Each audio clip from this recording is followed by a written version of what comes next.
kawan. Jadi saya jelaskan ya. Kalau menyangkut UMKM itu menurut saya ini adalah suatu yang harus kita tindak lanjuti gitu. Ini si Andi ini kurang ajar. Ya. Dari 2020 dia terus teror Ibu Elsa Sharif. Datang ke rumah kemudian dengan gaya-gaya yang ngaku sebagai wartawan. Ya. Apa legal standingnya dia gitu. Saya katakan kepada semua ibu-ibu di sini, kalian ini adalah mengeksploitasi anak kecil. Kalian pikir saya malu kalau kalian datang ke tempat saya? Terus saya akan keluarkan uang mengganti uang kalian. Kapan kalian membayar saya? Uang dari mana? Saya nggak kenal kalian ini. Kalian pakai otak nggak? Ya, jangan diperdaya oleh. Lihat pidato Firdaus, yang lain-lain semua. Mengerti mereka semua. Ya, tidak ada hubungan hukum antara saya dengan ibu-ibu itu. Kalian hanya mempermalukan orang, ingin masuk TV supaya saya lagi viral kan? Terus uang UMKM mana? Emang kita sejalim itu ngambilin uang orang UMKM? Sebentar, stop dulu. Pintunya tuh. Kalau kalian wawancara saya jangan ngomong keras, Kak, terganggu sayanya gitu. Oke. Ya. Saya itu kan cara-cara dia terlalu berani loh. Kita tanya, apa dasar kamu? Uangnya siapa? Kapan kamu serahkan kepada siapa? Kepada India. Justru dia ini ya, mungkin mau cari uang kiri kanan. Supaya para member-member ini tidak menyerang kepada India ini. Sehingga dialihkanlah ke Elsa Sharif. Karena saya lawyer Elsa Sharif, dialihkan ke saya gitu. Saya hanya menghindari, bukan tidak ketemu, belum pernah ketemu dengan mereka, aja ketemu itu nanti bisa emosional saya.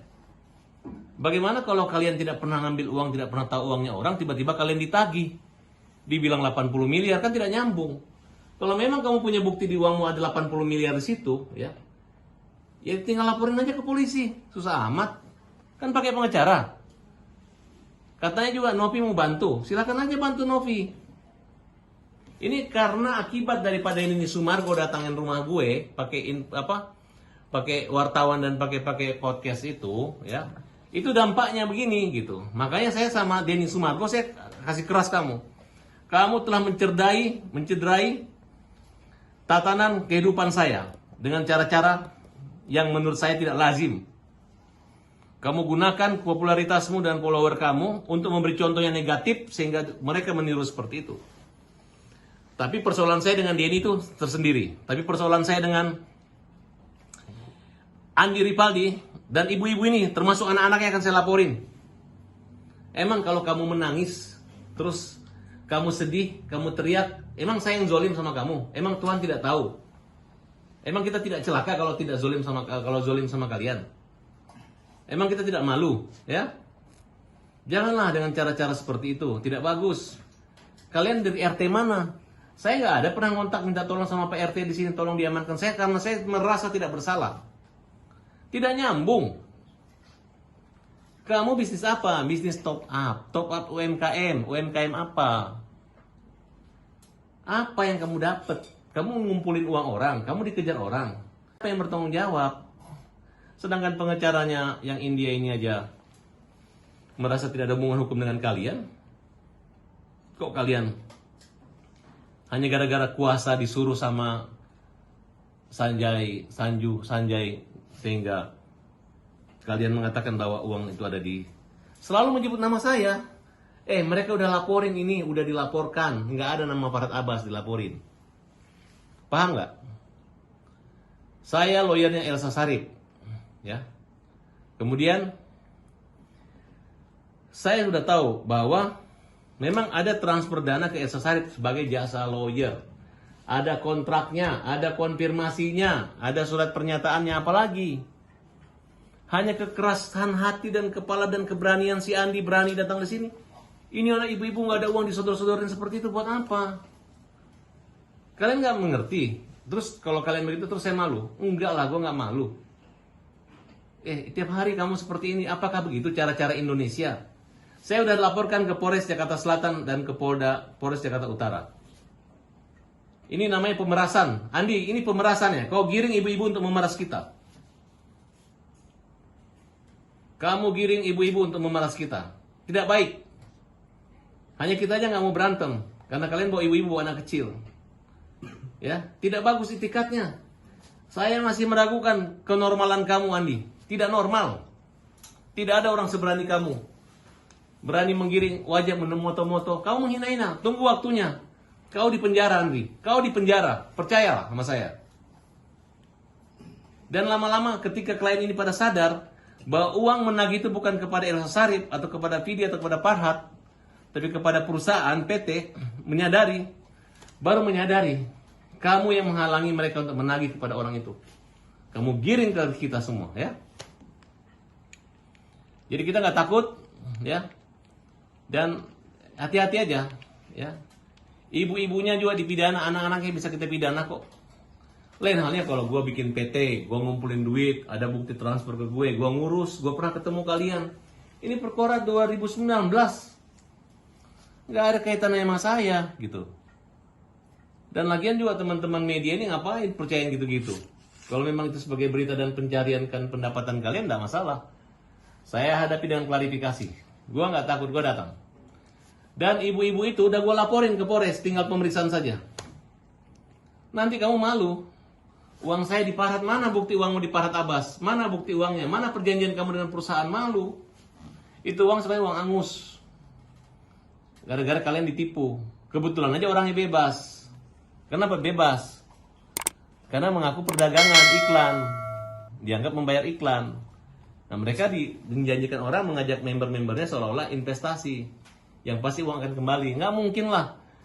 Nyimpan 10 juta dapat mobil Alpansa. Terus kalau nggak dapat mobil Avanza kembali 10 juta. Terus dapat 10 juta dapat Avanza kembali 10 juta. Itu nggak mungkin. Itu bisnis tipu-tipu, ya. Itu Ponzi. Multi level marketing, ya. Itu Andi nggak terbuka sama mereka. Kalau dia terbuka, ibu-ibu ini karena dijanjikan, cari Farhat. Farhat kemarin membeli member 400 juta. Pak, bagi dong kita, Pak. Bagi dong uang, Pak, gitu. Itu yang membuat dia datang sini. Nah, jadi menurut saya ini efek daripada Denny Sumargo, ya. Nggak bisa dipungkiri. Begitu Denny Sumargo malamnya, dia besoknya ke sini. Selama itu anak nggak berani ketemu saya. Pernah ke sini. Ke sini dia nuduh Ibu Elsa terima 80 miliar. Makanya ditulis. Mana dipisahkan antara Ibu Elsa dan pribadi. Dapatlah anggaran kurang lebih 30 miliaran. Itu kan jasa untuk 7 tersangka. Berapa PT dibagi. Itu pun beberapa tingkatan penyidikan. Cuma di tengah jalan dicopot. Ya uang nggak kembali, tinggal silahkan gugatan perdata. Itu bukan antara member dengan Elsa, tapi antara kliennya dengan Elsa. Kan hubungan hukumnya tidak langsung. Petani jual beras, pengusaha kasih uang pupuk. Tiba-tiba pengusaha punya utang dengan Pertamina atau minyak gitu. Tiba-tiba nagihnya ke petani karena pernah dibayar pupuk kan tak nyambung, nagihnya ke pengusaha. Seperti itu. Nah, ini yang terjadi, saya lihat keberanian yang dengan cara provokator menantang sumpah pocong. Sumpah pocong apa? Suruh Andi yang sumpah pocong.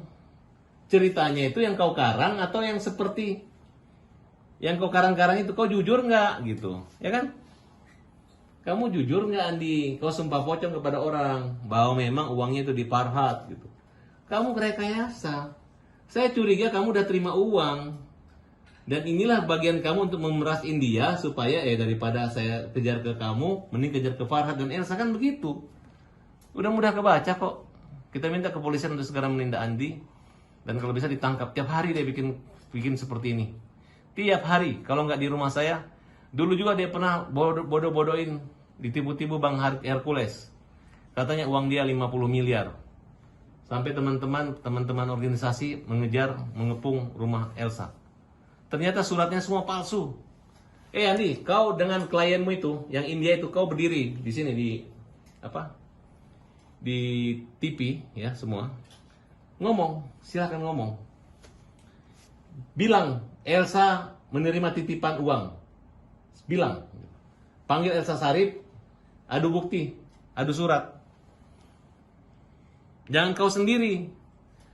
Semua di Pomal, gayanya begitu, berani bilang penipu, maling, teriak-teriak.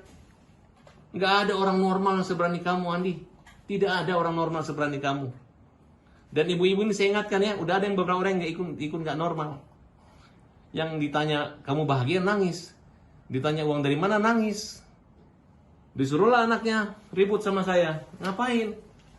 Silakan pukul om saya, pukul apa? Kalian di sini bukan diusir, kalian masuk nyelonong. Tujuannya mau demo ya disuruh keluar. Untung dikasih air putih, itu pun dihina-hina. Ya harusnya bangga dong punya Farhad Abbas Qasimino. Kalau kamu bilang saya datang sini Bang Farhad ya saya temui, suruh tunggu. Kalau kau bawa si Andi ya nggak mau, kita kunci. Kerjanya aja sedikit telepon, sedikit video. Yang dia ngomong, kau hati-hati ngomong, keluar. Farhad itu menjanjikan ke rekening saya, tapi saya nggak mau harus rekening langsung. Siapa yang ngomong gitu? Itu ngomong dia sendiri, berhalusinasi. Ya, jadi jangan percaya, nggak pernah saya ngomong dia kayak begitu. Di mata kita, dia itu adalah orang yang tidak punya legal standing, orang yang hanya modal berani cari makannya dengan cara menghalangi orang menagih ke penagihan sebenarnya, membelokkan ke kita. Di sana dia adu domba bahwa kita itulah. Dan omongan saya ini bisa dilihat dari keterangan pers daripada Firdaus bahwa tidak ada hubungan, dan kalau Farhad dengan Elsa ditagih bisa dilaporkan pemerasan. Jadi bukan saya asal ngarang sendiri ya. Jangan dibalik-balik. Farhad memang dia pernah ke sini. Karena dia bilang saya terima 30 miliar tunai cash. Klarifikasi, mana buktinya? Ada. Bukan transfer ke saya ke Elsa Sharif. Justru saya ingatkan dia. Keluar Farhad berjanji akan mentransfer langsung ke saya. Ngarang. Harusnya kau rekam omongan saya baru kau pamerin bahwa saya akan membayarkan. Jangan ngarang gitu. Nah, akhirnya kan masyarakat menilai bahwa saya benar, saya membantah. Kalau Andi Ripali saya kenal, datang ke saya, minta tolong tagihkan ke Elsa, nagihnya berapa? 7 miliar. Nanti Bang Farhad dapat uang 35% dari tagihan, gitu ngomongnya. Di balik, rekamannya saya ada. Rekaman pembicaraan Andi semua saya lengkap. Dan saya anggap dia adalah orang yang jahat, yang egois, yang hanya untuk kepentingan diri sendiri dan mengatasnamakan member-member lainnya.